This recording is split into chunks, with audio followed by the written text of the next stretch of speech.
నమస్తే అండి. నేను మీ ముచ్చిగి రంజిత్ కుమార్ ద్వారా ఈరోజు ఈ వీడియోని తప్పనిసరిగా మన జిల్లా కలెక్టర్, ఏలూరు జిల్లా కలెక్టర్ వారికి షేర్ అయ్యే విధంగా ప్రతి ఒక్కరు షేర్ చేయండి. నేను ఏ వీడియో చెప్పినా సరే ప్రతి వీడియోలో తనకున్న దాంట్లో ఎదుటి వారికి సాయం చేయాలి. ప్రతి ఒక్కరూ మారాలి, నిజమేదో అబద్ధమేదో తెలుసుకోవాలి అని చెప్తానండి. రెండు ఏంటంటే, కొంతమంది ప్రభుత్వ ఉద్యోగులు, అందరూ కాదండి, కొంతమందిని నేను ఎందుకు ప్రతి వీడియోలో చెప్తానండి. కొంతమంది ప్రభుత్వ ఉద్యోగులు అవినీతి చేయొచ్చు, చేయకపోయినా అవినీతి చేసిన వాళ్ళని వెనకేసుకొస్తున్నారండి. ఇలాగా రాష్ట్రంలో ఇలా చాలామంది ఇబ్బంది పడుతున్నారండి. ఇప్పుడు గ్రీవెన్స్, ప్రజా సమస్యల పరిష్కార వేదిక, PGRS, ఏదైనా కానీ ప్రజా సమస్యలని పరిష్కరించడానికి మన రాష్ట్ర ప్రభుత్వం ప్రతిష్టాత్మకంగా పెట్టిందండి. దీనికి మన జిల్లా కలెక్టర్ గారు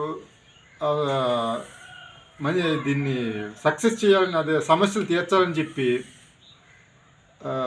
దీన్ని ప్రతి ఒక్క అర్జీదారుల నుంచి వచ్చిన ప్రతి ఒక్క అర్జీని పరిష్కరించాలని చెప్పి చెప్తున్నారండి. కానీ క్షేత్రస్థాయిలో మాత్రం ఇది అమలు అవ్వట్లేదండి. రోజులు కాదు, నెల కాదు, సంవత్సరాలైనా ఇది కొన్ని అలాగే ఉండిపోతున్నాయండి. నేను చెప్పేది ఏంటంటే, నేను చెప్పినా నా మీద ఎవరైనా ఫిర్యాదు చేస్తే దాని మీద విచారణ చేసి చర్యలు తీసుకోవాలి. ఏంటి, నేను తప్పు చేసినట్టు రుజువు అవుతాయి. అప్పుడు నాకు లాంటి వాళ్ళు ఇంకా తప్పు చేయరు. లేదు, నా మీద ఎవరైనా కావాలనే ఉద్దేశపూర్వకంగా ఫిర్యాదు చేస్తే వాళ్ళ మీద కఠిన చర్యలు తీసుకోవాలి చట్టరీత్యంగా. ఎందుకంటే వాళ్ళు అలా తప్పుడు ఫిర్యాదు చేసేవాళ్ళు రెండోసారి ఎవరు ఫిర్యాదు చేయడానికి ముందుకు రారు. ఒకటి, నేను తప్పు చేస్తే నా మీద చర్యలు తీసుకోవాలి. రెండు, వాళ్ళు తప్పుడు ఫిర్యాదు చేస్తే వాళ్ళ మీద చర్యలు తీసుకోవాలి. ఇలా ఈరోజు ఈ వీడియో ద్వారా కలెక్టర్ గారికి నేను చాలా ఇష్యూలు ఇలాగే సంవత్సరాల తరబడి తిరుగుతున్నామండి. చాలామంది ఉన్నారండి, నేను ఒక్కడనే కాదండి. ఒక ఎగ్జాంపుల్ చెప్తున్నానండి. నేను ఒక ఫిర్యాదు మన ITDA PO కోట రామచంద్రపురం వారికి స్టార్టింగ్ అర్జీ ఫస్ట్ టైం 2019వ సంవత్సరంలో 4 నెలల 23వ తారీఖున ఫిర్యాదు చేశానండి ఒకరి మీద. ఆ ఫిర్యాదు వాళ్ళ చర్యలు తీసుకోవాలని చెప్పి మన జిల్లా కలెక్టర్ గారికి ఫిర్యాదు చేశాను గ్రీవెన్స్లో. ఎప్పుడండి, మన ఫిర్యాదు చేస్తే జిల్లా కలెక్టర్ గారు కూడా నాకు పంపించారు ఎండార్స్మెంట్. ఇలాగ మీ ఫిర్యాదు మీద చర్యలు తీసుకుంటారు, ఇలాగ ITDA PO గారు అని చెప్పి పంపించారు ఎండార్స్మెంట్. ఆ ఎండార్స్మెంట్ ఎప్పుడు పంపించారండి? 2020 జనవరి 24వ తారీఖున పంపించారు ఆ ఎండార్స్మెంట్. అప్పటి నుంచి ఇప్పుడు వరకు ITDAలో జరుగుతుందండి. వాస్తవంగా 9 సార్లు నాకు నోటీసులు పంపించారు. 9 సార్లు అటెండ్ అయ్యాను, కానీ కేవలం 3 సార్లే జరిగిందండి.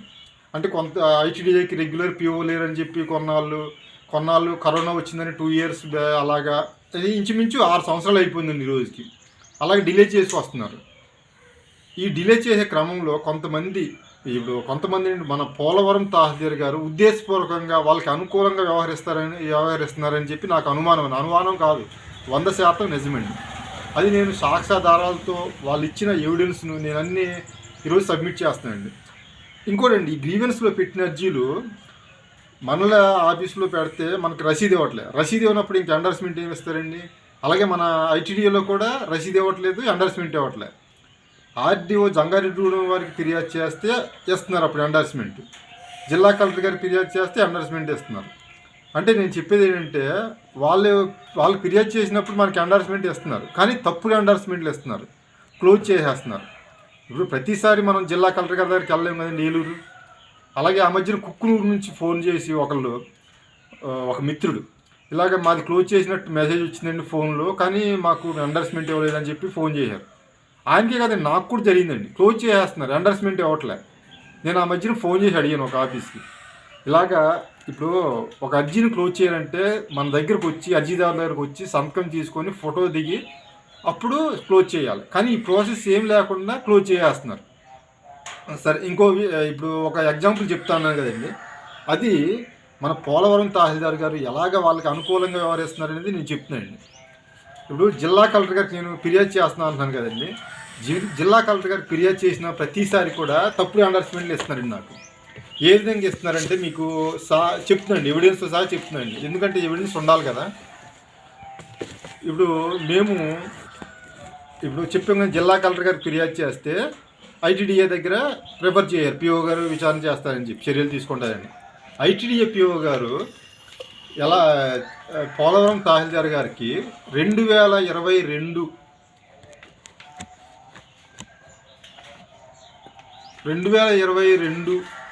మార్చి 8వ తారీఖున ఇలాగా ఫిర్యాదు వచ్చింది, దీనిపై సమగ్ర విచారణ చేసి చర్యలు అది నాకు రిపోర్ట్ పంపించమని చెప్పి పోలవరం తహసీల్దార్ గారికి లెటర్ రాయారండి. ఎవరండి? Anand IAS project officer, KR Puram.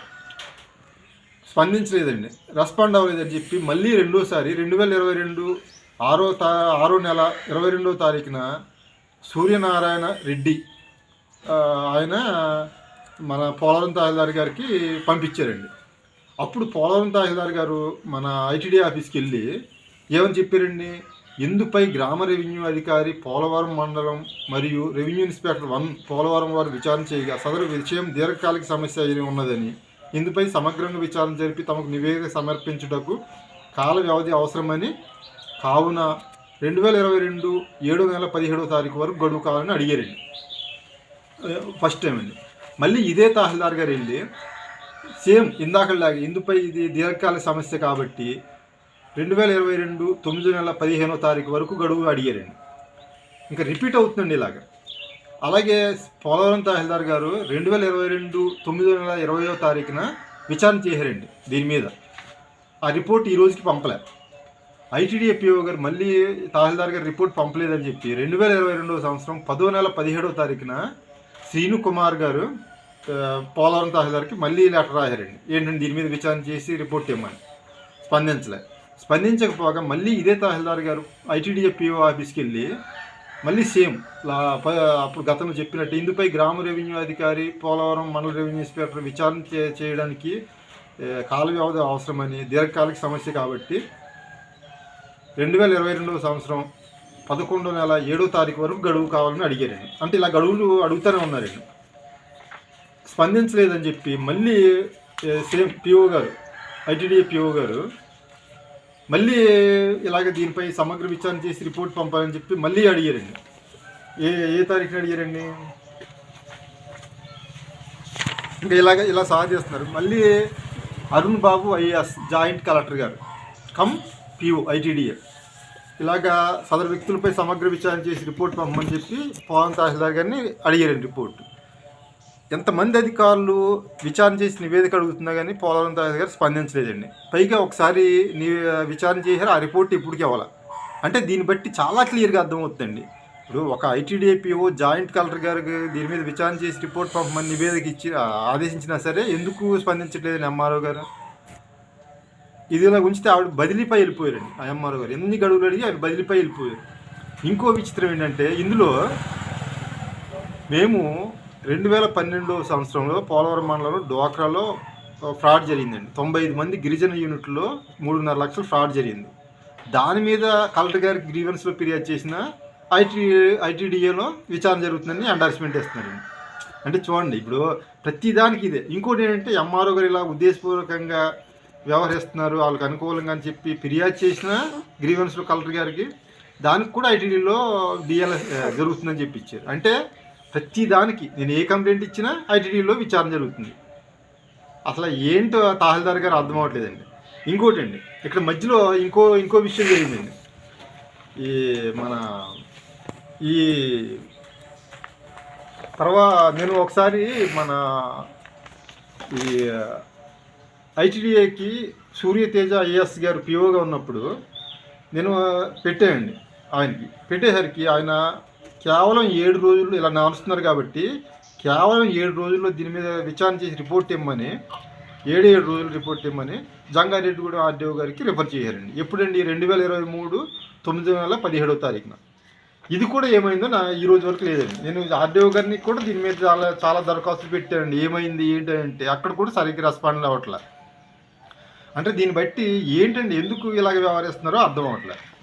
ఇంకోటండి, నేను ఇది అర్జీలండి గ్రీవెన్స్. అలాగే ఈ ఇష్యూ మీద, ఈ ఫిర్యాదు మీద ఇప్పటి వరకు పోలవరం తహసీల్దార్ గారికి 12 సార్లు అర్జీ పెట్టుకున్నాయండి. అలాగే మన ఐటీడీఏపీఓ గారికి 29 సార్లు అండి. అలాగే జంగారెడ్డి ఆర్డీఓ గారికి 11 సార్లు అండి. జిల్లా కలెక్టర్ గారికి 12 సార్లు అర్జీలు పెట్టుకోనండి. అంటే ఇక్కడ ఎండర్స్మెంట్లు ఇస్తున్నారు. కలెక్టర్ గారికి పెట్టినా ఎండర్స్మెంట్లు ఇస్తున్నారు, తప్పుడు ఎండర్స్మెంట్లు ఇస్తున్నారు. ఒకవైపు ఏమో మన జిల్లా కలెక్టర్ గారు ఐటీడీఏపీఓ గారికి ఆదేశించారు. ఐటీడీఏపీఓ గారు విచారణ చేస్తున్నారు. పిఓ గారు పోలవరం తహసీల్దార్ గారిని అడిగితే గడువులు అడుగుతున్నారు, ఇవ్వట్లే. పైగా నేను ఈ మధ్యలో గ్రీవెన్స్లో పెట్టుకున్న అర్జీలకు కూడా ఐటీడీఏపీఓ గారి మీద దగ్గర విచారణ పెండింగ్లో ఉందంటున్నారు. ఏంటంటే పిఓ గారేమో పోలవరం తహసీల్దార్ గారిని అడుగుతారు, పోలవరం తహసీల్దార్ గారేమో మళ్ళీ పిఓ గారి దగ్గర పెండింగ్లో ఉంది విచారణ అని చెప్పి అండర్స్మెంట్లు ఇస్తున్నారు. దీన్ని బట్టి చాలా క్లియర్గా అర్థమవుతుందండి. దీన్ని అధికారులు ఎంత దీన్ని తొంగలు తొక్కడం చూస్తున్నారో దీన్ని అర్థమవుతుందండి. అసలు దీని వెనకాల ఏం జరుగుతుందో నాకు తెలియట్లే. పెట్టుకున్న అర్జీలు, అలాగే ఆర్టీఐ రైట్ ఇన్ఫర్మేషన్ యాక్ట్ ద్వారా అడిగిన ప్రశ్నలకు కూడా పోలవరం తహసీల్దార్ గారు తప్పుడు సమాచారం ఇస్తున్నారండి. అదే విధంగా ఇస్తున్నారు. ఇప్పుడు చెప్తున్నాయండి, మేము రైట్ ఇన్ఫర్మేషన్ యాక్ట్ ద్వారా 2022 జనవరి 18వ తారీఖు 2022 ఒక్క నిమిషం 2021 తారీఖున నేను చేసిన ఫిర్యాదు దాని మీద వాళ్ళ గురించి ఇన్ఫర్మేషన్ అడిగానండి, నకలు ఇమ్మని. ఇప్పుడు ఆర్టీఐ రైట్ ఇన్ఫర్మేషన్ అంటే వాళ్ళ దగ్గర ఆఫీసులో ఆ నకళ్ళు ఉంటే, మేము కోరిన సమాచారం ఉంటే ఇవ్వాలి, లేకపోతే లేదని చెప్పి ఇవ్వాలి. ఏ సెక్షన్ ప్రకారం ఇవ్వడం కుదరదో ఇవ్వని ఇవ్వాలి. అడిగామండి 2021 11/9వ తారీఖున. అదే ఎండార్స్మెంట్ ఇచ్చారు తహసీల్దార్ గారు. అదే నెలను అంటే 2021 11/19వ తారీఖున ఎండార్స్మెంట్ ఇచ్చారండి. ఏమనండి, మీరు కోరిన సమాచారం పూర్తిగా వ్యక్తిగతమైనది, సదరు సమాచారం ఇచ్చుటకు సదరు వ్యక్తులు అభ్యంతరం తెలిపి ఉన్నారు, కావున ఇవ్వలేకపోవచ్చును అని తెలియజేయడం అనేది అన్నారు. ఇప్పుడు రైట్ ఇన్ఫర్మేషన్ యాక్ట్ ద్వారా నేను అడిగిన తర్వాత ఆ వ్యక్తులకు సమాచారం ఇవ్వడం ఏంటండి? ఇక్కడ వాళ్ళ దగ్గర ఉంటే ఇవ్వాలి రైట్ ఇన్ఫర్మేషన్. నేను ఫిర్యాదు చేయలేదు కానీ వాళ్ళకి సమాచారం ఇవ్వడానికి. పోనీ సమాచారం ఇచ్చారు, ఆ సమాచారం ఇచ్చిన తర్వాత వాళ్ళకి పంపించిన నోటీసులు వాళ్ళ అభ్యంతరం అని తెలియజేసి రాసిచ్చారు కదా, నకలు ఇమ్మని చెప్పి అడిగానండి. ఎప్పుడండి 2022 జనవరి 18వ తారీఖున అడిగాను, దరఖాస్తు పెట్టాను. అప్పుడు తహసీల్దార్ గారు అప్పుడు తెలిసిపోయిందండి. ఏంటంటే అప్పుడు నాకు ఎండార్స్మెంట్ ఇచ్చారండి. 2021 12/22వ తారీఖున వాళ్ళకి నోటీసులు పంపిస్తే వాళ్ళు 2021 12/24వ తారీఖున తహసీల్దార్ గారి ఆఫీస్కి వచ్చి మాకు అభ్యంతరం అని రాసిచ్చారటండి. అంటే చూడండి, ఇక్కడ చాలా క్లియర్గా ఉందండి. 2021 11/9వ తారీఖున మేము అడిగితే ఆర్టీఐ ద్వారా 19వ తారీఖున వచ్చి అభ్యంతరం అని తెలియజేయాలని చెప్పి నాకు ఎండార్స్మెంట్ ఇచ్చారు. తర్వాత మేము 1వ నెలలో ఆ నకళ్ళు ఇమ్మని చెప్పి అడిగితే వాళ్ళు పంపించిన నోటీస్ నకళ్ళు, వాళ్ళ అభ్యంతరం రాసిచ్చిన నకళ్ళు అడిగితే అప్పుడు ఏమని ఇచ్చారండి, 2021 నెలలో 12వ నెలలో 22వ తారీఖున నోటీస్ పంపిస్తే 24వ తారీఖున అభ్యంతరం రాసిచ్చారన్నారు. అంటే నెల రోజుల ముందే తహసీల్దార్ గారు అభ్యంతరం రాసిచ్చారు. అంటే వాళ్ళకి అభ్యంతరం లేదా, తహసీల్దార్ గారికి అభ్యంతరం లేదా, చాలా క్లియర్గా అర్థమవుతుంది. సో ఇది జిల్లా కలెక్టర్ గారికి దీని మీద దృష్టి పెడితే దీని మీద ఫోకస్ చేస్తారని నేను అనుకుంటున్నాను ఈసారి. ఇలాగ నా ఒక్కరికి కాదండి, రాష్ట్ర వ్యాప్తంగా చాలామంది జరుగుతుందండి. నేను అనేది ఏంటంటే నాకే న్యాయం చేయమనట్లేదండి, ఎవిడెన్స్ ఉంది. ఆ మధ్యన ఐటీడీపీఓలో ఆఫీస్కి కూడా వెళ్ళిన తర్వాత చాలామంది చెప్తున్నారు, అక్కడ ఆఫీస్ స్టాఫ్ మీకే అనుకూలంగా ఉందండి, ఇది కూడా వేస్తారు ఇదే అన్నారు. 6 సంవత్సరాల నుంచి నాకే అనుకూలంగా ఉందని చెప్పి, ఇప్పుడు నాకు అనుకూలంగా ఉంది నాకు చేయమని అనట్లేదండి, నాకు ఫేవర్ చేయమని అనట్లేదు. న్యాయం ఎటుంటే అటు చేయండి అన్న ఎవిడెన్స్ని బట్టి. కానీ అలా లేదు కదండి, సాగదీసే క్రమం చేస్తున్నాను. కాబట్టి ఈ వీడియో ద్వారా నేను కోరుకునేది ఏంటంటే జిల్లా కలెక్టర్ గారిని, క్షేత్రస్థాయిలో సంబంధిత అధికారులు ఈ విధంగా ఎందుకు వ్యవహరిస్తున్నారో నాకు అర్థం కావట్లేదు. ఆ మధ్యన భద్రాచలంలో ఐటీడీలో పిఓ గారు ఒక వాట్సాప్లో చూసేయండి, ఆ తహసీల్దార్ గారు తహసీల్దార్ గారు ఏదో పని దగ్గర ఎక్కడో కొంచెం విధుల్లో కొంచెం నిర్లక్ష్యం వహించారని మెమో జారీ చేయారండి. మరి మా ఐటీడీఏలో ఒక ఐటీడీఏపీఓ గారు ఇన్నిసార్లు విచారణ చేయమని ఆదేశించినా సరే ఒక తహసీల్దార్ గారు ఎందుకు గడువులు అడుగుతున్నారు కానీ ఇవ్వలేకపోతున్నారు. అలాగే ప్రస్తుత తహసీల్దార్ గారిని కూడా అడిగారండి, అడిగేసరికి ఇస్తామంటున్నారు కానీ ఇవ్వలేదట. ఇప్పుడు అడుగుతుంటే మీ తహసీల్దార్ గారు పంపట్లేదు, మేమేం చేయమని అన్నారు. ఇప్పటికైనా స్పందించి ఇలాగ నా ఒక్కడే కాదండి, రాష్ట్ర వ్యాప్తంగా ఎంతమంది ఇది ఇలాగ అర్జీలు, ఇది 6 సంవత్సరాల ఇష్యూ అండి. చెప్తున్నాను కదండి, నెల రోజులు కాదు, 2 నెలలు కాదు, సంవత్సరం కాదు, సంవత్సరాల తరబడి తిరుగుతున్నామండి. గతంలో చెప్పాను ఐకేపీ అనేది 2012లో ఇష్యూ అండి అది. అంటే ఈ రోజుకి ఇది ఒక 13 సంవత్సరాలు. అక్కడ ఆ ఇష్యూ ఏంటంటే ఇప్పుడు 3.5 లక్షలు ఫ్రాడ్ జరిగిందని అధికారులే విచారణ చేసి 95 మంది స్టేట్మెంట్ తీసుకున్నారండి, 95 మంది దగ్గర. ఆ స్టేట్మెంట్ తీసుకున్నారు. 3.5 లక్షలు ఫ్రాడ్ జరిగిందని చెప్పి నిర్ధారించారు. డిఆర్డీఏ పీడీ గారు పోలవరం పోలీస్ స్టేషన్లో కేసు కూడా పెట్టారు, క్రిమినల్ కేసు. కోర్టుకు సబ్మిట్ చేశారు, వెళ్ళారు. కానీ కోర్టులో కొట్టేశారు. ఎందుకు కొట్టేశారని చెప్పి నేను ఆ కాగితాలు తీసుకుంటే అధికారులు సబ్మిట్ చేయలేదట, ఎటువంటి ఎవిడెన్స్ లేవని చెప్పి సబ్మిట్ చేయలేదట.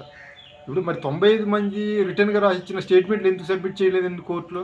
అంటే అధికారుల తీరు ఎలాగ ఉంటుందో ఈ వీడియో ద్వారా ఒక్కసారి ఆ ఐకేపీలో డ్వాక్రా గ్రూపులో 3.5 లక్షలు ఫ్రాడ్ జరిగిందని చెప్పి ఐటీడీఏపీఓ గారు 2012లో ధృవీకరించారండి విచారణ చేసిన తర్వాత. అలాగే డిఆర్డీఏ జిల్లా పీడీ గారు అప్పట్లో పోలవరం పోలీస్ స్టేషన్లో క్రిమినల్ కేసు పెట్టారు 2013లో. 2014లో నేను ఆమరణ నిరాహార దీక్ష కూడా చేశాను ఐటీడీఏ ఎదురుకుండా. అలాగే పోలవరం మండలం డ్వాక్రా సంఖ్య సభ్యులతో కలిసి మేము చాలాసార్లు అధికారులకి ఫిర్యాదు చేసాం, అయినా నో రెస్పాండ్. అసలు ఎందుకు ఇలా జరుగుతుందో అసలు ప్రతి విషయం, అంటే ఈ ఎగ్జాంపుల్ 2 చెప్పాను. ఇలాగా నా విషయంలో జరిగితే రాష్ట్రంలో మొత్తం ఎన్ని ఉంటాయండి. కాబట్టి ఇకనైనా మన కలెక్టర్ గారు వీటిని స్వీకరించి మిగతా వాటికి కూడా ఆదర్శంగా కొన్ని సామాన్యులకు న్యాయం జరిగే విధంగా చర్యలు తీసుకుంటారని కోరుకుంటూ మీ రంజిత్ కుమార్.